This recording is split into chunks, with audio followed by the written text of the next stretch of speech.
vous effleurer le visage comme ça. J'espère que ça vous relaxera. C'est parti. Le petit chaperon rouge, Charles Perrault. Il était une fois une petite fille de village, la plus jolie qu'on eût su voir. Sa mère en était folle et sa grand-mère plus folle encore. Cette bonne femme lui fit faire un petit chaperon rouge qui lui séait si bien que partout on l'appelait le petit chaperon rouge. Un jour, sa mère ayant cuit et fait des galettes, lui dit: Va voir comme se porte ta grand-mère, car on m'a dit qu'elle était malade. Porte-lui une galette et ce petit pot de beurre. Le petit chaperon rouge partit aussitôt pour aller chez sa grand-mère, qui demeurait dans un autre village. En passant dans un bois, elle rencontra compère le loup, qui eut bien envie de la manger, mais il n'osa à cause de quelques bûcherons qui étaient dans la forêt. Il lui demanda où elle allait. La pauvre enfant, qui ne savait pas qu'il est dangereux de s'arrêter à écouter un loup, lui dit: Je vais voir ma mère grand et lui porter une galette avec un petit pot de beurre que ma mère lui envoie. Demeure-t-elle bien loin? Lui dit le loup.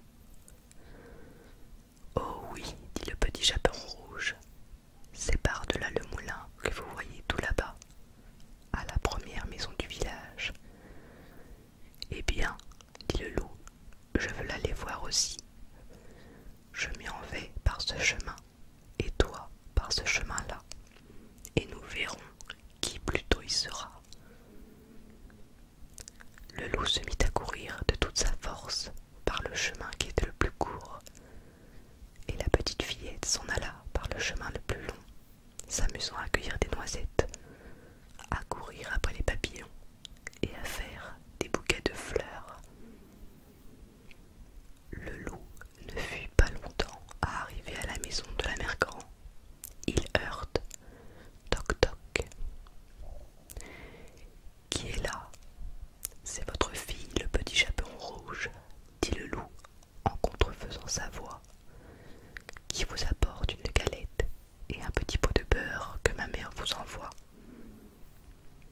La bonne mère grand, qui était dans son lit à cause qu'elle se trouvait un peu mal, lui cria: Tire la chevillette, la bobinette chérera. Le loup tira la chevillette et la porte s'ouvrit. Il se jeta sur la bonne femme et la dévora en moins de rien, car il y avait plus de 3 jours qu'il n'avait pas mangé. Ensuite, il ferma la porte et s'alla coucher dans le lit de la mère grand, en attendant le petit chaperon rouge qui, quelque temps après, vint heurter à la porte. Toc toc toc, toc toc toc, toc toc toc. Qui est là?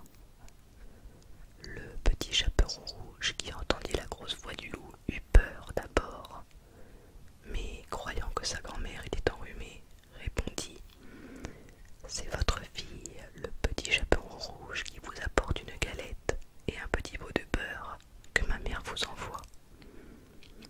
Le loup lui cria en adoucissant un peu sa voix: Tire la chevillette, la bobinette chérera. Le petit chaperon rouge tira sur la chevillette et la porte s'ouvrit. Le loup, la voyant entrer, lui dit en se cachant dans le lit sous la couverture: Mets la galette et le petit pot de beurre sur la huche et viens te coucher avec moi. Le petit chaperon rouge se déshabille et va se mettre dans le lit, où elle fut bien étonnée de voir comment sa grand-mère était faite en son déshabillé. Elle lui dit: Ma mère grand, que vous avez